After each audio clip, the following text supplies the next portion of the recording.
பகுதி கட்டுவான். சோம்பேறி. சோம்பேறி சோம்பேறி வேலை செய்ய முடியாதபடியால் அவனுடைய ஆசை அவனை கொல்லும். சோம்பேறிக்கு வேலை செய்ய பிடிக்காததுனால அவன் ஆசை அவனை கொல்லுது. ஜெபிக்க முடியல, உபவாசிக்க முடியல, ஆண்டு சமத்துல விழித்திருக்க முடியல. அவன் ஆசை அவனை கொல்லுது. சோம்பேறி வழியில சிங்கம் இருக்கு, வீதியில சிங்கம் இருக்குமா. சோம்பேறி குளிருகிறது என்று உளமாட்டான். சோம்பேறியின் வழியாய் போனேன், அதெல்லாம் காஞ்சொரிகளும் முச்செடிகளுமாய் இருந்தது. சோம்பேறி படுக்கையிலே ஆடிட்டே இருப்பான்.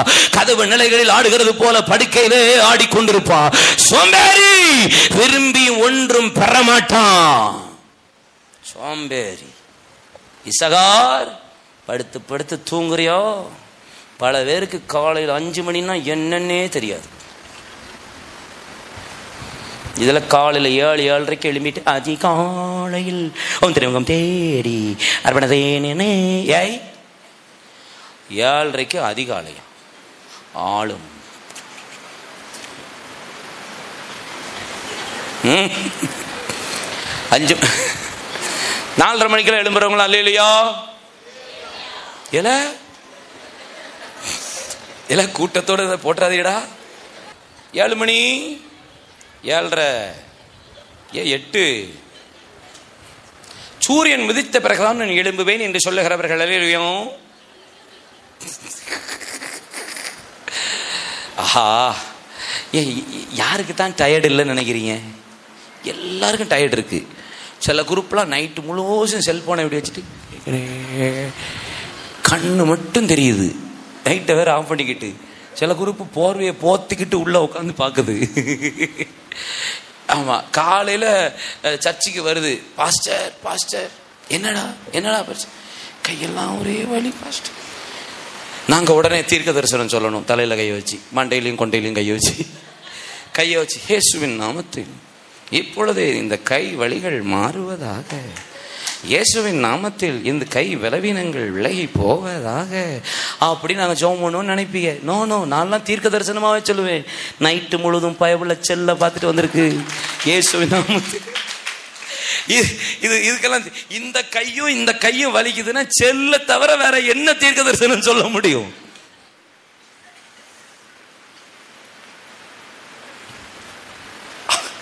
கையெல்லாம் வலிக்குதான், கையே போகுது உனக்கு. எப்ப பார்த்தாலும் இப்படி இது ஒரு வாதம், இது ஒரு வியாதி. என்னது?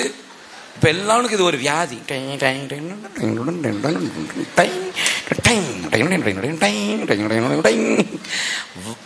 சரியான வியாதி.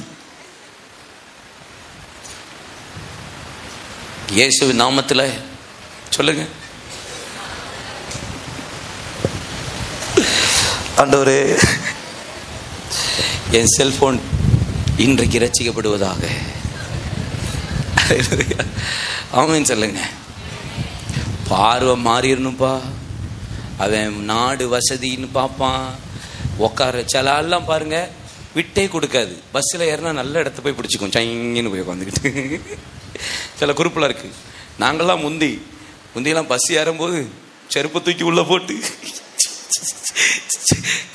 கர்ச்சிப்பை தூக்கி உள்ள போட்டு கரெக்டான ஏறத்துட்டா. சிலர்லாம் கம்பியை பிடிச்சி ஏறி சன்னல் வழியெல்லாம் உள்ள போயிருக்கேன் நான். யாருக்குங்க? எங்க அண்ணன் அப்படி நிப்பாரு, எங்க அண்ணனுக்கு இடம் பிடிச்சி கொடுப்பேன் நான்.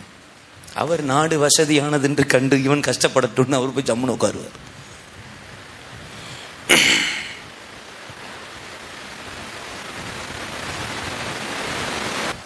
இளைப்பாறுகிறத இடத்தை தேடக்கூடாது. சொபிஸ்டிகேட்டட் லைஃப்பை வாழ நினைக்கக்கூடாது.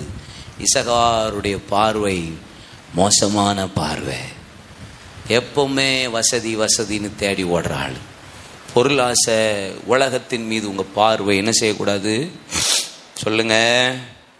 சோம்பேறித்தனத்துக்கு இடம் கொடுக்காதீங்க. நீங்க கொஞ்சம் இங்க பாருங்க, ஒரு காரியத்தை 21 நாள் கண்டினியூவா செஞ்சிட்டீங்கன்னா அது உங்க பிராக்டிஸ் ஆயிரும். காலையில 5 மணிக்கு கஷ்டப்பட்டு எந்திரிச்சிருங்க. 21 நாள், 22வது நாள் அது உங்களுடைய பழக்கமா மாறிடும். புரியுதா? தயவுசெய்து அதை பழகுங்க. சோம்பேறித்தனத்துக்கு இடம் கொடுக்காதீங்க. எவனாவது ஜெபம் பண்ண வேண்டாம், உபவாசிக்க வேண்டாம், நைட்டு விழிப்பு ஜெபம் தேவையில்லை, திறப்பில் 12 வாசல் தேவையில்லை, திறப்பின் வாசல் ஜெபம் இல்லை தேவையில்லை. திறப்பின் வாசல் ஜெபம் இயேசு தான் எல்லாம் சிலுவையில் திறப்பில் வாசலில் நின்று விட்டாரே, எதுக்குங்க உங்களுக்கெல்லாம் அப்படின்னு கேட்பான். இடம் கொடுக்காதீங்க. அவெல்லாம் சோம்பேறி பைய. சொல்லுங்க. கவனமாக இருக்கணும்.